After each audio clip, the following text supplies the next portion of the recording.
আসসালামু আলাইকুম। সকলকে স্বাগত জানিয়ে আমরা আজকের এই সলিউশন ক্লাস শুরু করছি। প্রথমে আমরা সলিউশন করেছিলাম ট্রান্সলেশন। এখন আমরা সলিউশন করব রাইটিং, রিডিং পার্টটা আর কি। তো রিডিং পার্টের প্রথম যে শূন্যস্থান পূরণ যেটা থাকে, এটা একেবারেই সহজ। কারণ এখানে আমরা খেয়াল করব যে এখানে যে শূন্যস্থানগুলো থাকে, এটা খুব সহজেই পূরণ করা যায়। শুধুমাত্র ল্যাঙ্গুয়েজে ভালো হলেই হলো আর কি, এই পার্টটা সহজে করা যায় ল্যাঙ্গুয়েজে ভালো হলেই। তো প্রথমে এখানে আছে আধুনিক যুগ ড্যাশ যুগ। তো আধুনিক যুগ ড্যাশ যুগ, আধুনিক যুগ আমরা এভাবে মেলানোর চেষ্টা করব। এ হলো বিজ্ঞান, বি হলো গ্রীষ্মের, সি হলো আবিষ্কার, ডি হলো অনেক, ই হলো হালকা, এরপরে এফ হলো দ্বারা, এরপরে জি হলো দর দর, আধুনিক যুগ, এরপরে আক্রান্ত, মোটিভ, ঢল, পরিচালনা বা আছে বিজ্ঞানের যুগ। তাহলে এখানে এমটাই হবে, বিজ্ঞানের যুগ, আধুনিক যুগ, বিজ্ঞানের যুগ। আমরা এমটা লিখে দিলাম। এরপরে ড্যাশ আমাদের জন্য মহা আশীর্বাদ এনে দিয়েছে।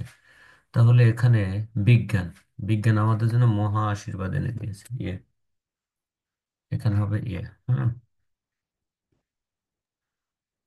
এরপরে বিজ্ঞানের ড্যাশ মানুষ মহাশূন্যে। তাহলে বিজ্ঞানের আচ্ছা স্যার, হুম, বিজ্ঞান আহ বিজ্ঞানের কোনটা বললে, বিজ্ঞানের এর দ্বারা হুম, বিজ্ঞানের দ্বারা। তাহলে এফ হবে বিজ্ঞানের দ্বারা। এরপরে কম্পিউটার ইত্যাদি বিজ্ঞানের আশ্চর্যজনক আবিষ্কার। আশ্চর্যজনক কি আবিষ্কার, হ্যাঁ, এটা হলো আবিষ্কার। এরপরে কম্পিউটার, এরপরে বিজ্ঞানের অগ্রগতিকে আমাদের অধিকতর কল্যাণার্থে ড্যাশ করা উচিত, ব্যবহার করা উচিত। হ্যাঁ, ব্যবহার করা উচিত, এখানে পরিচালনা আছে, হ্যাঁ, পরিচালনা করা উচিত, অথবা আর কোনো শব্দ নেই। বিজ্ঞানের এরপর আমাদের দৈনন্দিন জীবনে বিজ্ঞানের অবদান অপরিসীম হতে পারে, অথবা অঢেল হতে পারে, অথবা অসীম হতে পারে। আমাদের দৈনন্দিন জীবনে বিজ্ঞানের অবদান, এখানে আছে অনেক অনেক, এখানে দিন অনেক আছে, ডি, এখানে ডি। তো এটা সহজ, এই অংশটা খুবই সহজ। এরপরে আমরা টুতে চলে যাব, যেটাকে আমরা বলি যে তোমার ক্রস আর কি। হ্যাঁ, মতামতের যে চ্যাপ্টার, এটা ক্রস আর কি। তো ক্রসের ক্ষেত্রে আমরা একটা করে লাইন পড়বো, একটা করে চরিত্র মিলাও। বিশ্বের গবেষণালব্ধ জ্ঞান ভান্ডার এবং তা অর্জনের প্রক্রিয়া ও পদ্ধতি বিজ্ঞান। তো এটা উর্বশীর মধ্যে আছে কিনা এই বাক্যটা, ভৌত বিশ্বের যা কিছু পর্যবেক্ষণযোগ্য, ভৌত বিশ্ব মানে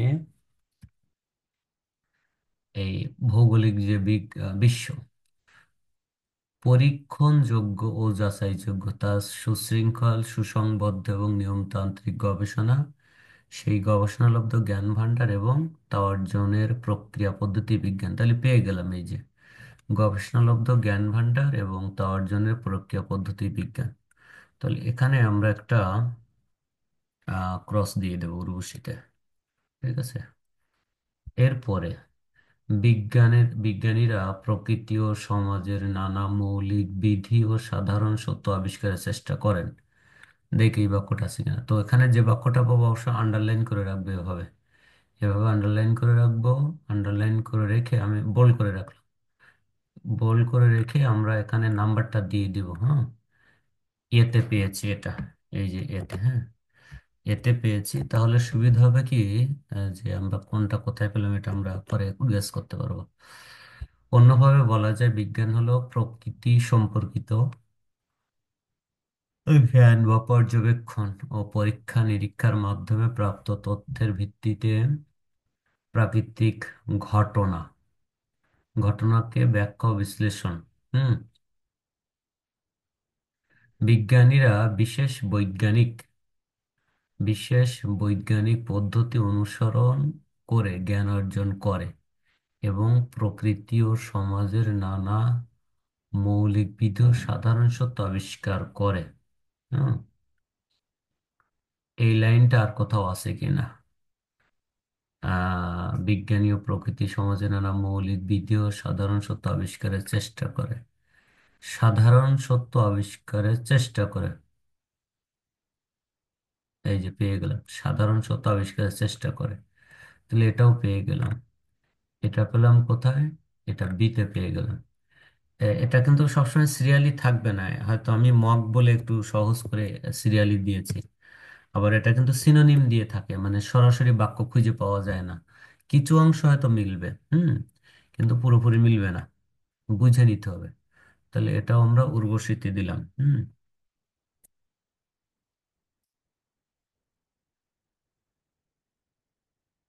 এরপরে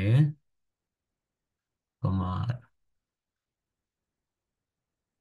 রাসেল, মানব জাতির উন্নয়নে শিক্ষা খুবই গুরুত্বপূর্ণ একটা বিষয়। এটা আছে কিনা?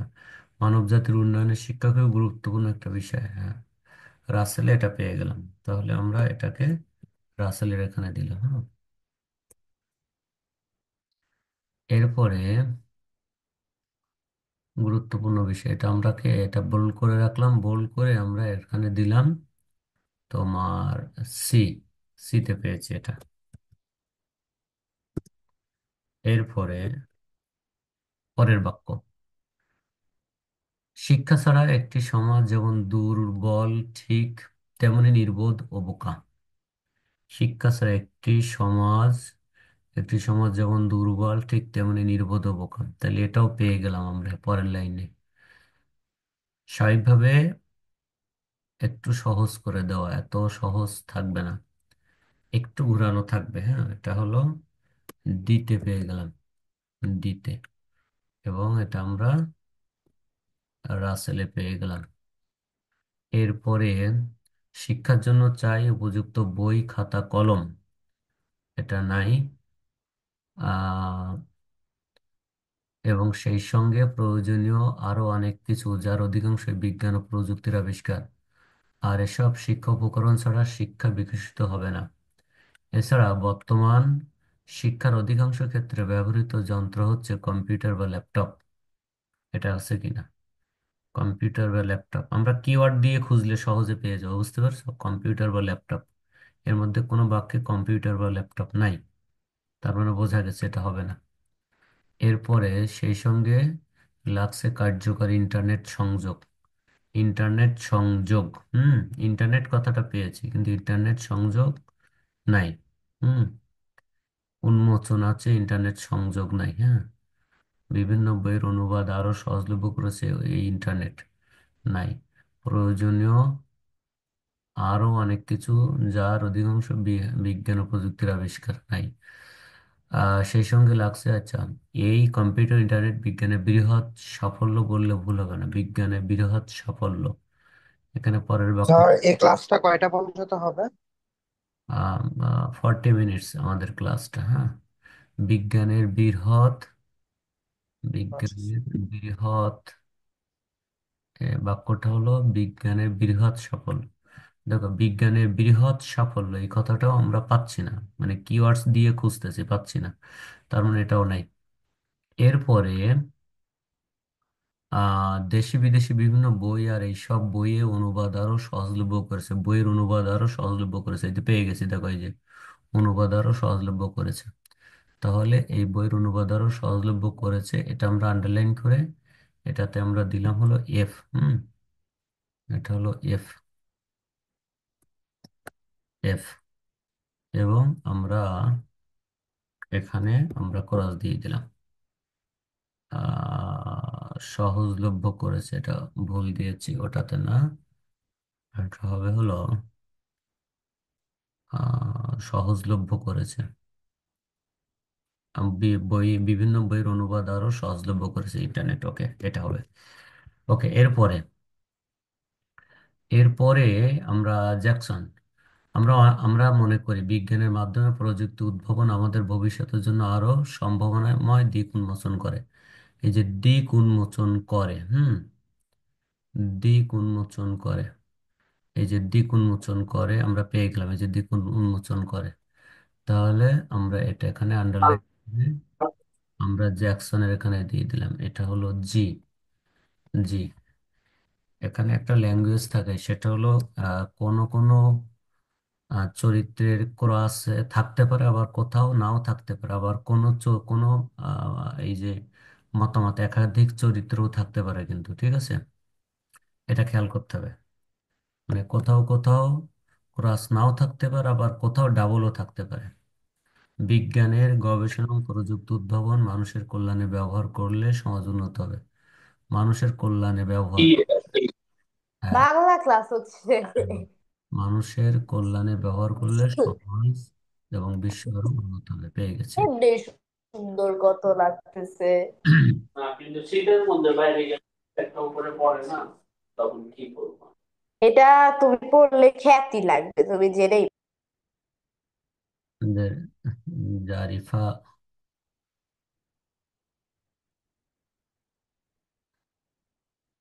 আমাদের জারিফা আনমিউট করে কথা বলা শুরু করছে। আচ্ছা, যাই হোক, তো পরেরটাতে আবার যাই আমরা। পরেরটা হলো,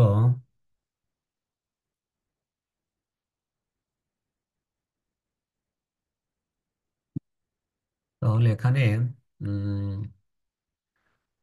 6টা হয়েছে, আরো 2টা লাগবে। বিজ্ঞানের গবেষণা ও প্রযুক্তির উদ্ভাবন মানুষের কল্যাণে ব্যবহার করলে সমাজ উন্নত হবে, করলে সমাজ ও বিশ্ব উন্নত হবে। এটা এখানে পেলাম, এই যে জ্যাকসনের এখানে উন্নত হবে। আরেকটা আমাদের মিচিং হয়েছে, কোথাও একটা আছে। তো ওটা আমরা এখন আর সময় নিব না, ঠিক আছে? আমাদের এখানে টোটাল 8 নম্বর, এই 8ই হবে। হুম। আবার কখন এরকম হতে পারে যে 8টা ক্রস না হয়ে 7টা হতে পারে, 7টাতে 8 হবে, এরকম হতে পারে।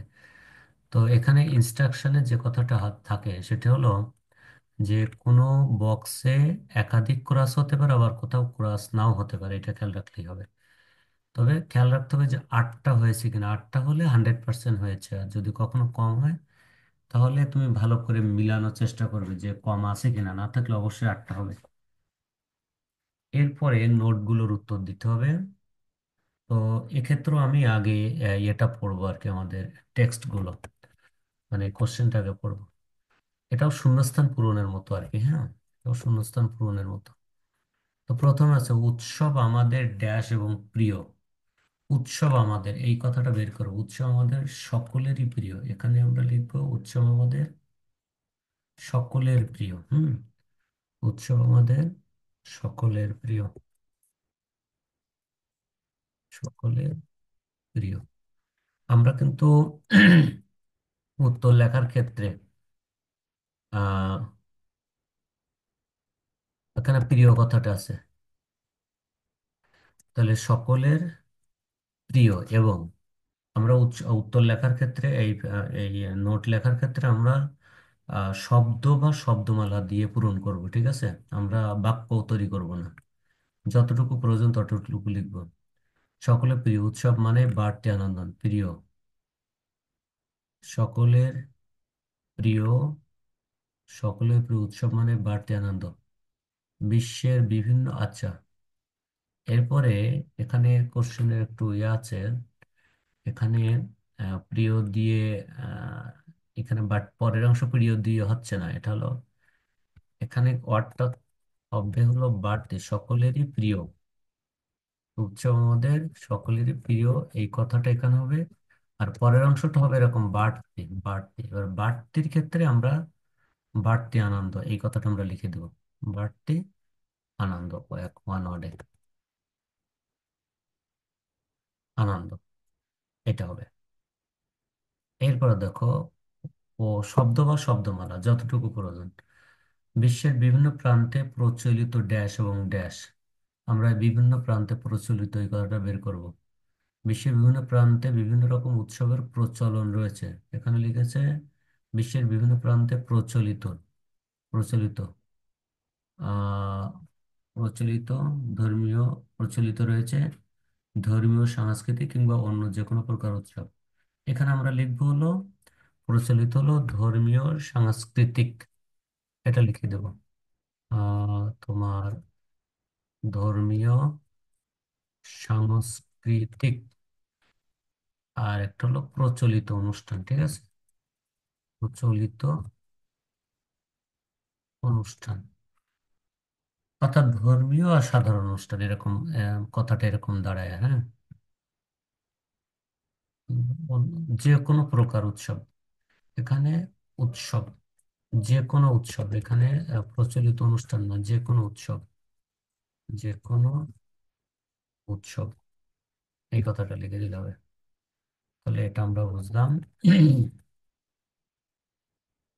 এরপরে জনপ্রিয় উৎসব ড্যাশ আর ড্যাশ। জনপ্রিয় উৎসব দেখো, আমরা উটের লড়াই উৎসব, ষাঁড় উৎসব, টমেটো উৎসব কথা তো অনেকেই জানি। তবে কাদাছড়ি উৎসবের কথা হয়তো অনেকেরই জানা নেই। তবে কাদাছড়ি উৎসব কম পরিচিত হলেও কোরিয়াতে এটি একটি জনপ্রিয় উৎসব। এখানে বলছে জনপ্রিয় উৎসব ড্যাশ আর ড্যাশ। দক্ষিণ কোরিয়া কাদাছড়ি উৎসব বা মাড ফেস্টিভ্যাল, আশেপাশে অনেক দেশের মানুষ জড়ো হয়। তাহলে জনপ্রিয় উৎসব,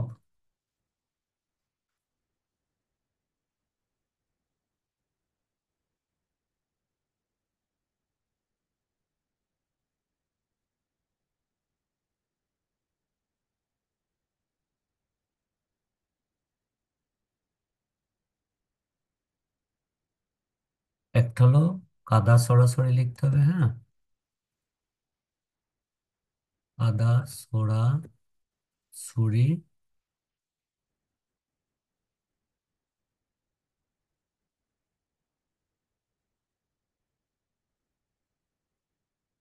এরপরে এখানে আর না, এখানে হবে বা। জনপ্রিয় উৎসব কাদা ছড়াছড়ি বা মাড উৎসব, হ্যাঁ, এখানে মাড হবে বা। মাড উৎসব, মাড উৎসব, এটা হবে। ওকে, এরপরে দেখো, দক্ষিণ কোরিয়ার জনপ্রিয় উৎসব, আচ্ছা, উৎসব ড্যাশ, ইংরেজি নাম ড্যাশ। না, তাহলে এটা প্রথম অংশটা এটা কাদা সরি সরি না, হ্যাঁ। জনপ্রিয় উৎসব বলতে এই এটা বোঝানো হয়েছে। আমি এটাতে আবার যাই, এই কোশ্চেনটা আমাদের গেস করা ভুল হয়েছে। আর আছে না, তাহলে জনপ্রিয় উৎসব এখানে আসবে তোমার এইগুলো, এই যে উটের লড়াই, উটের লড়াই উৎসব, ষাঁড় উৎসব, এটা আসবে, হ্যাঁ। উটের, উটের লড়াই, এটা আসবে, আর ষাঁড়, ষাঁড় উৎসব, হ্যাঁ, ষাঁড় উৎসব, এটা আসবে। এরপরে দক্ষিণ কোরিয়ার জনপ্রিয় উৎসব হলো কাদা ছড়াছড়ি, এখানে আসবে কাদা সোড়া, ছড়াছড়ি। আমরা এখানে বেশিক্ষণ সময় নিব না, কারণ কি এই রিডিং পার্টটা আমরা পারি সবাই, হ্যাঁ। আমি কিছু কথা বলে এখান থেকে অন্য এটা চলে যাব। মাড উৎসব, এটা দিয়ে আমি অন্যটা চলে যাব। মাড উৎসব, মাদ উৎসব, এটা লিখে দিলে হয়ে গেল। এটা আমরা লিখবো ওয়ার্ড বা ওয়ার্ডসে, ওয়ার্ড অথবা ওয়ার্ডস, হয়তো একটা শব্দ অথবা কয়েকটা শব্দে, এটা খেয়াল রাখবো। পৃথিবীর যত সুখ, পৃথিবীর যত সুখ, এই কথাটা বের করি, হ্যাঁ। ছবিগুলো দেখে যদি একবার চোখ বুলান, তবে হয়তো বলবেন পৃথিবীর যত সুখ কাদার মাঝেই। পৃথিবীর যত সুখ কাদার মাঝে, কাদার মাঝে, এখানে কাদার মাঝে, পৃথিবীর যত সুখ কাদার মাঝে। আহ এটাই বিশ্বাস। দক্ষিণ কোরিয়া পৃথিবীর সবচেয়ে বড় মাঠ ফেস্টিভ্যাল, পৃথিবীর বিভিন্ন প্রান্তে। তাহলে কাদার মাঝে, পৃথিবী যত সব কাদার মাঝে, এইটুকু লিখে দিলে হয়ে যাবে। যদিও এখানে আরেকটা লাগবে, 2 মার্কস, মানে দুইটা লাগবে, হ্যাঁ। এরপর পৃথিবীর সবচেয়ে বড় মাঠ ফেস্টিভ্যাল ড্যাশ এবং ড্যাশ পর্যটক। পৃথিবীর বিভিন্ন প্রান্ত থেকে পৃথিবীর সবচেয়ে বড় রাজধানী সিউলের দক্ষিণে প্রায় এত কিলোমিটার দূরে নির্জন প্রকৃতি, প্রাকৃতিক সৌন্দর্যমণ্ডিত শহর বোরেও, বোরেওয়াং অংয়ে উৎসব প্রতি বছর অনুষ্ঠিত হয়। এবারে বসেছে 16তম আসর। তো বড় মার্ট ফেস্টিভ্যাল তোমার প্রতি বছর অংশ নেয় প্রতি বছর অংশ নেয় এখানে হবে, হ্যাঁ। বিভিন্ন প্রান্ত থেকে কয়েক লাখ মানুষ প্রতি বছর অংশ নেয়। আহ, দক্ষিণ কোরিয়ার, তাহলে এখানে লিখবো পৃথিবীর সবচেয়ে বড় মাঠ ফেস্টিভ্যাল দক্ষিণ কোরিয়া। হ্যাঁ, দক্ষিণ কোরিয়ায়। আর আরেকটা হলো এখানে কত পর্যটক, পর্যটক হলো 3 লাখ। তিন আস্তে কেন শুনে? 3 লাখ, এটা লিখে দেবো, হ্যাঁ। 3 লাখ, 3 লাখ লিখে দেবো। এটা হলো আমাদের নোট পূরণটা গেল। কোশ্চেন আনসারটা আমাদের কাছে একটু কঠিন মনে হয় অনেক সময়, তো তারপরও আমরা চেষ্টা করব এখান থেকে খুঁজে বের করা। যেমন লেখকের নিকট রাজস্থান কি রূপে ধরা দিয়েছে, দুটি লেখো। তো রাজস্থান ইতিহাস সবসময় আমাকে টানে, ইতিহাস পড়ার সময় মনে হয় আমি যেন আমার শিকড়ের কাছে ফিরে যাচ্ছে, অতীত রাজাদের শৌর্য। রাজস্থান কি রূপে টানে? অতীত রাজাদের মহানুভবতা, শৌর্য এবং মহানুভবতা। শৌর্য বলতে বীরত্ব, এবং মহানুভবতা মানে উদারতা, এই দুইটা ওয়ার্ড দিলেই হয়ে যাবে এখানে। হ্যাঁ, কিভাবে টানে? রাজাদের শৌর্য এবং মহানুভবতা, এইটা লিখলে হয়ে যাবে। হুম, এটা দুইটা লাইন, আমাদের এই দুইটা লিখে দিলে হয়ে যাবে। রাজাদের শৌর্য এবং মহানুভবতা, ঠিক আছে। এরপরে ইতিহাস পড়ার সময় লেখকের কি অনুভূতি হয়? এটা অনুভূতি, হ্যাঁ, অনুভূতি হয়। ইতিহাস পড়লে লেখকের কি অনুভূতি এবং কেন?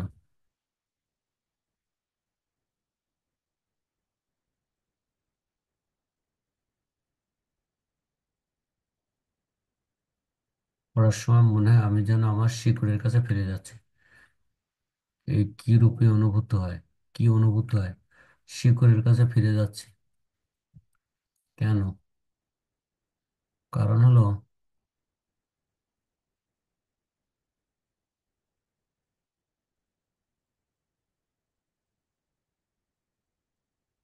এটা হলো তোমার, এটা হলো শিকড়ের কাছে ফিরে যাচ্ছি। এখানে হবে শিকড়ের কাছে ফিরে যাচ্ছি, কি রূপে অনুভূত হয়? এখানে লিখতে হবে যেন, যেন শিকড়ের কাছে, শিকড়ের কাছে ফিরে যাচ্ছে, এই একটা। আর একটা হলো কেন? কারণ ইতিহাস, ইতিহাস তাকে টানে। কারণ হলো ইতিহাস তাকে টানে। ইতিহাস ওই যে শুরুতেই আছে, হ্যাঁ।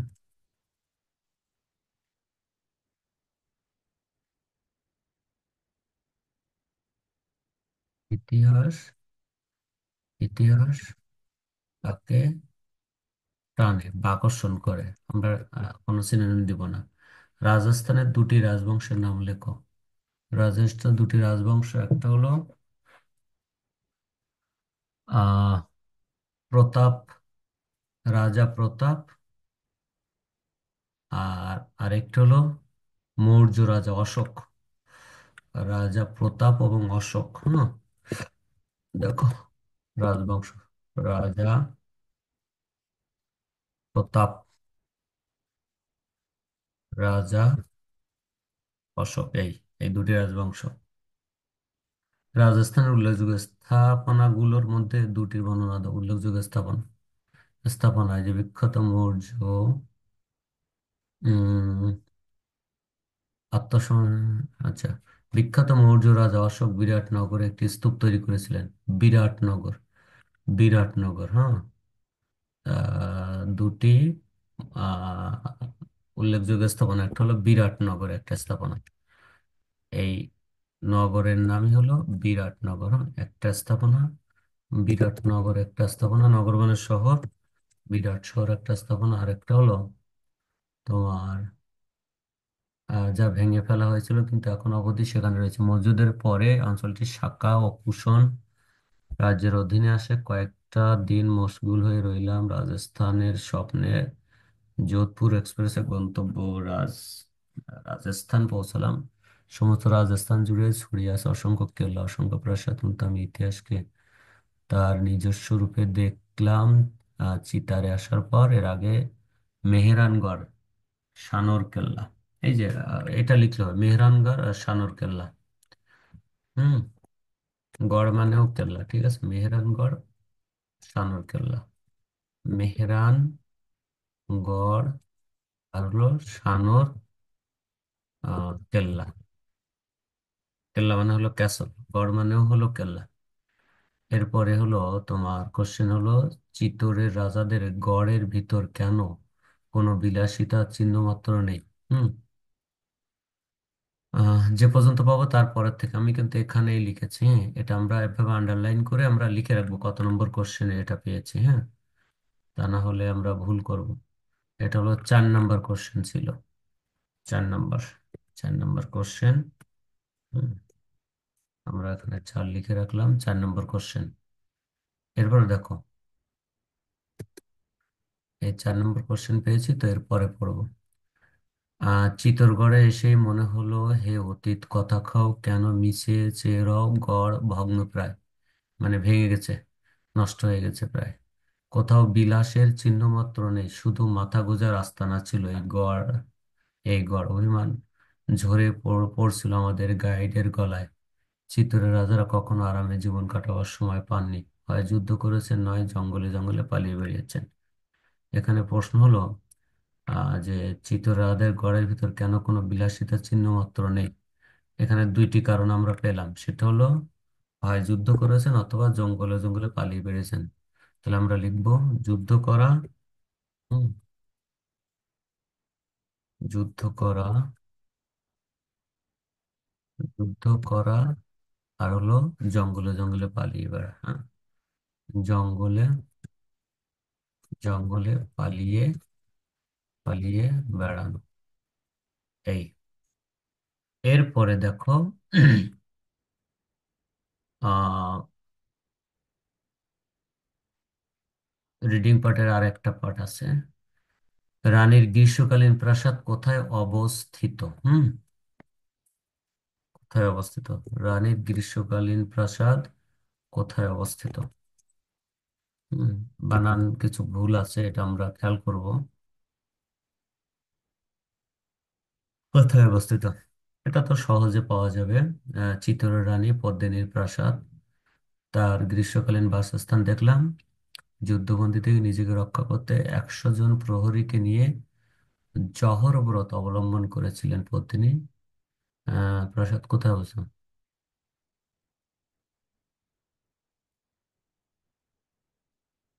চিত্তরের রানী পদ্মিনীর প্রাসাদ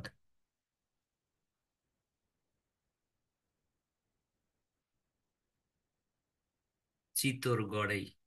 তাহলে এখানে লিখবো হলো চিত্তরগড়ে। একটা হলো হলো চিত্তরগড়ে। হ্যাঁ, চিতর চিত্তরগড়ে,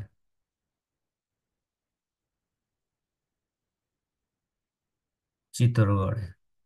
আর একটা হলো কে রানীর জহরব্রত পালন করেন, কেন রানী জহরব্রত পালন করেন? হুম, নিজেকে রক্ষা করতে, নিজেকে নিজেকে রক্ষা করতে। ওকে, এরপরে লেখককে আকর্ষণ করে। হ্যাঁ, আমরা এটা দেখবো। হ্যাঁ, সেই জায়গাটি চিত্রগড়ে, চিত্রগড় থেকে একটু দূরে তাদের উদ্দেশ্য নির্মিত হয়েছিল এত ফুট উঁচু একটি স্মৃতিসৌধ। দুর্গ দখলের আগে পদ্মাবতী এবং তার সঙ্গীরা জওহর মানে আত্মবলিদান করে নিজেদের সম্মান রক্ষার্থে। তার মৃত্যুর পর রাজপুত রাজা যুদ্ধরত অবস্থায় যুদ্ধক্ষেত্রে মৃত্যুবরণ করেন। প্রশ্ন, লেখককে আকর্ষণ করে। চোখ বন্ধ করে কোনো ঐতিহাসিক স্থানের কথা ভাবতে গেলে আমার মনে শুধু ভেসে ওঠে চিতরের স্মৃতি। লেখককে আকর্ষণ করে দেশের এক ফুরিয়ে যাওয়া অধ্যায়, তার রিক্ততার মধ্যেও, রিক্ততা মানে শূন্যতা, শূন্যতার মধ্যেও আজও উজ্জ্বল হয়ে আছে আমার সত্তায়। সবই আছে সেই শৌর্যময় অতীতের সাক্ষী হয়ে। প্রাচীন জনপদ কিংবা অট্টালিকা আমাকে আজীবন গভীরভাবে আকর্ষণ করে। তাহলে লেখককে আকর্ষণ করে প্রাচীন জনপদ এবং অট্টালিকা। এখানে লিখবো আহ এক হলো প্রাচীন প্রাচীন জনপদ, প্রাচীন জনপদ ও অট্টালিকা, হ্যাঁ, আর লেখকের ভাবনাতে, পরেরটা লেখকের ভাবনাতে কি আছে? আহ কালের সাক্ষী দাঁড়িয়ে থাকা এসব ঐতিহাসিক স্থান জড়িয়ে থাকে কত গল্প কাহিনীতে, প্রতিনিয়ত সৃষ্টি হতে থাকে সত্য মিথ্যার আলো আঁধারির ইতিহাস। তোমার লেখকের ভাবনাতে, লেখকের ভাবনাতে ভাবনাতে ভেসে ওঠে চিতরের স্মৃতি। ওই যে প্রথমেই আছে, ভেসে ওঠে চিতরের স্মৃতি। আমাদের কোনো সিনোনিম দেওয়ার দরকার নেই, ওখানে টেক্সটে যা আছে তা সেই হিসেবে আমরা লিখে দেব। এটা হলো আমাদের রিডিং পার্ট। রাইটিং এ এটা আমি একবার ডিসকাশন করেছি, তারপরও বলে দেই, আজকে আমরা মক 49 ধরবো না, আমরা এই 48টা দিয়ে শেষ করে দিলাম। একটি পাহাড়ি অঞ্চল ভ্রমণের অভিজ্ঞতা। দেখো, কখন গেছো, কোথায় গেছো, কিভাবে গেছো, কি কি দেখেছো। আমরা পরিবারের সবাই মিলে গ্রীষ্মের ছুটিতে, এখানে 10টা লাইন লিখবে, 80 ওয়ার্ডের জন্য 10টা লাইন যথেষ্ট, ঠিক আছে? তো প্রথম লিখবে, আমরা গ্রীষ্মের ছুটিতে পরিবারের সবাই মিলে পাহাড়ি অঞ্চল ভ্রমণে গিয়েছিলাম। এবারের আমাদের গন্তব্য ছিল বাংলাদেশের অন্যতম আকর্ষণীয় স্থান বান্দরবন।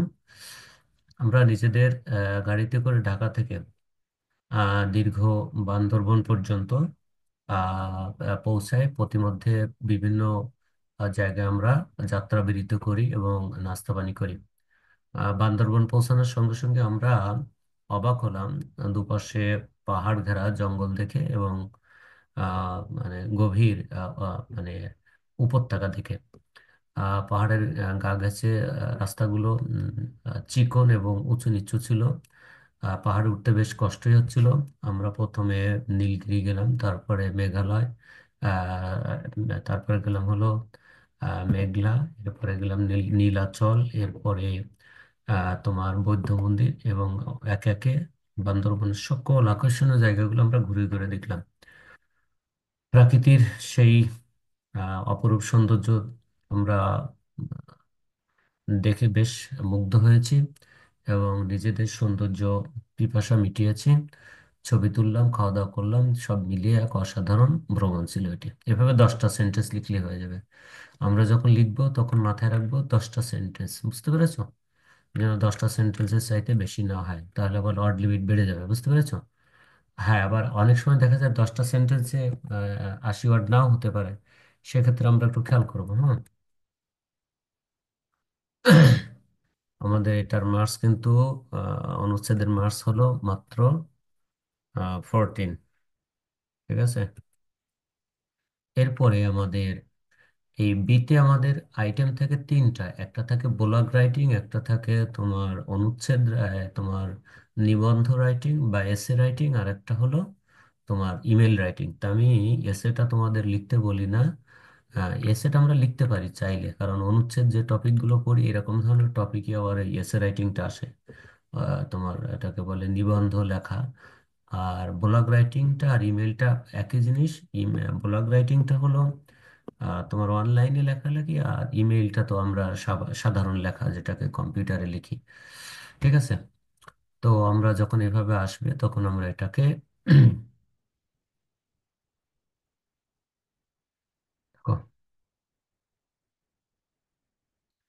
তো ইমেলটা আমি শুধু কন্টেন্ট আলোচনা করে দিই। ইমেল লেখার সময় প্রথমে হ্যালো দিয়ে লিখতে হবে, যাকে লিখছো তার নামটা, কারণ এখানে তো হ্যালো দিয়ে কার কাছে লিখেছে সেটা থাকবে, তার তার সুতরাং হ্যালো দিয়ে ওই নামটাকে তুমি ব্যবহার করো, ইমেইলে যে নামটা দিবে, তারপরে কমা দিবা, দিয়ে শুভ সকাল, আশা করি তুমি ভালো আছো, এখন তুমি যে টেক্সটটি পাঠিয়েছিল তার জবাব দিচ্ছি। এটা হলো স্টার্টিং, ঠিক আছে? এরপর ওই যে ফর্ম টু, এরপরে সাবজেক্ট, এগুলো অপশনাল, এগুলো লিখতে হবে না।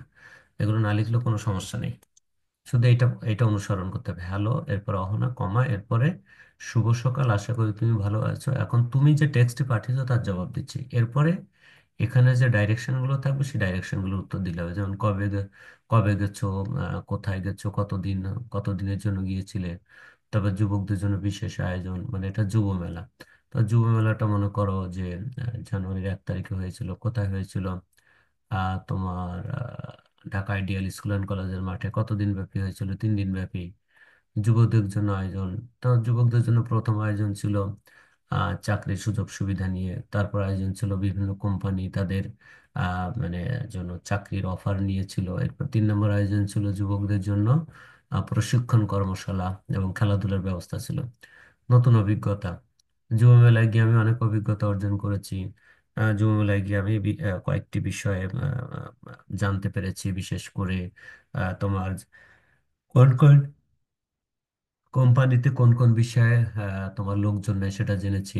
তারপর কোন কোন সাবজেক্টে কোন কোন ক্ষেত্রে চাকরি পাওয়া যায় সেটা জেনেছি।